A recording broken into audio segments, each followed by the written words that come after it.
Hey guys, my name is Sassy Mate, and this is going to be another episode of 5 Minutes of CSGO. This one's going to be a little bit different in terms of the format, but we're just going to be doing my round 1 predictions for the Legend stage of the Berlin Major. So we're going to be kicking it off with ENCE versus Vanguard. So obviously ENCE, they're going to be the favourites coming into this matchup in my opinion, and most people's opinions as well. But obviously with the change of Alexi B for Sunny happening after the major, that may affect them internally, and it might make them play worse. You know, they might have more internal issues throughout the game, but also it might also take the pressure off and might let them play a looser playstyle, especially for Alexi B trying to impress other teams, and there's probably already other offers as well. So it's definitely going to be interesting in the sense of, will it make them play worse, or is it going to make them play better? Either way, I think ENCE are going to be the favourites coming into this game. To me, a Vanguard, even with ENCE's issues, I don't think they've got the caliber to be able to take them down. Maybe in a best of 1 scenario, they might be able to pull off the upset, but I think the teams that they beat in the Challenger stage,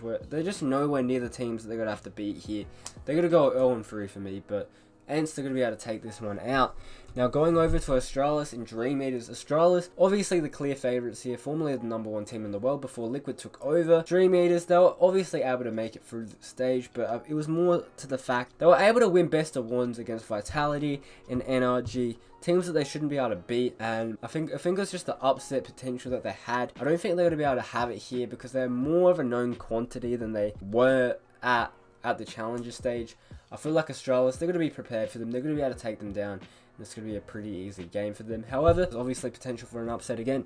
Now, going over to NRG and Renegades, obviously NRG, they're going to be the favourites coming into this matchup. You know, statistically and historically, they have been able to wipe the floor with Renegades, and they're pretty dominant over them. And even in recent times at Blast Pro Series, with Stanislaw coming into the lineup as well. So, the factor for me is Renegades, are they going to be able to get back to the form that they were at IM Katowice? Obviously, they've got the chance to boot camp before this event. The same environment, I guess, that they had before IM Katowice. So this is going to affect what they're going to come in. Obviously, the greatest faction issues, have they sorted them out? You know, did they just need more time to be able to boot camp together, get back on the same page, and then work from there again? I think it's going to be interesting. I reckon Renegades, they're going to come in hot. They're going to be able to get back to that level and potentially even further at this event. However, NRG, to anyone else, they're going to win this game. But for me, Renegades, they're going to be able to take it out, and they're going to surprise at this event again. Now, going over to Liquid versus Crazy. Liquid, clear favourites here. #1 team in the world, and I reckon they're going to completely wipe the floor with Crazy. I feel like Crazy, they've got the potential to upset, but I feel like Liquid, they're just too solid of a team, and Crazy, it's gonna need something crazy for them to be able to win this match. Obviously, best of 1 scenario, it is possible, but I think Crazy's run is going to end here, and they might be able to pick up 1 game, but it's going to be a bit of a struggle for them in the new Legend stage. However, they do have potential.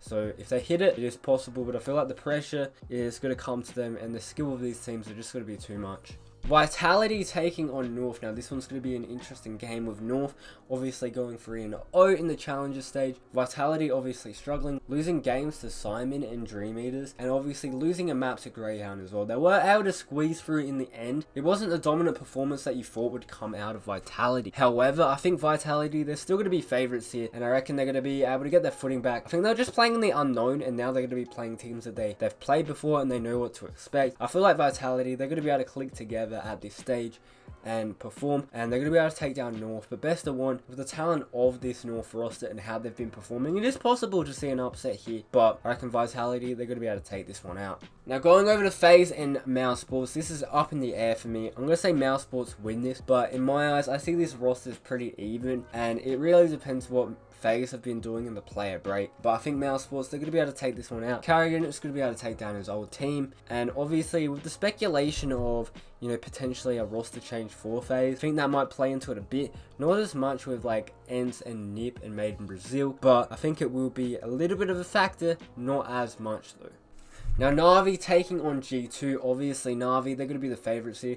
Obviously, having time to boot camp with Boomich now as well. I think they're going to be a really strong force coming into this major, and potentially could take down Liquid as well. Now, G2 on the other hand, they have actually been able to contest Liquid to an extent, but I don't think they're going to be strong enough for Na'Vi. Obviously, if Kenny S and Shooks fire off, you know, Amanek as well, they do have potential, but I think Na'Vi, they're just going to be too strong in this matchup. Now heading to the last matchup, Made in Brazil versus Nip. Definitely going to be an interesting matchup here. But I think Made in Brazil, they're going to be too strong here. Feel like they've performed with Azus as well. Obviously at IM Chicago. Held his own. However, Nip, you know, they've still got legendary players. They've still got a good roster. And I wouldn't be surprised if Nip are still able to upset and even make the playoffs here. But I think this is going to be a close game. But Made in Brazil should be able to win this one out. But anyway, that's going to be it for this video. Be sure to like, comment, and subscribe. Be sure to go down to the link in the description to enter my giveaway. There'll be more information down there. Also, be sure to put on the post notifications to get on all my videos, and also look out for my live stream because I'll be streaming the major as a watch party, and I'll also be casting as well,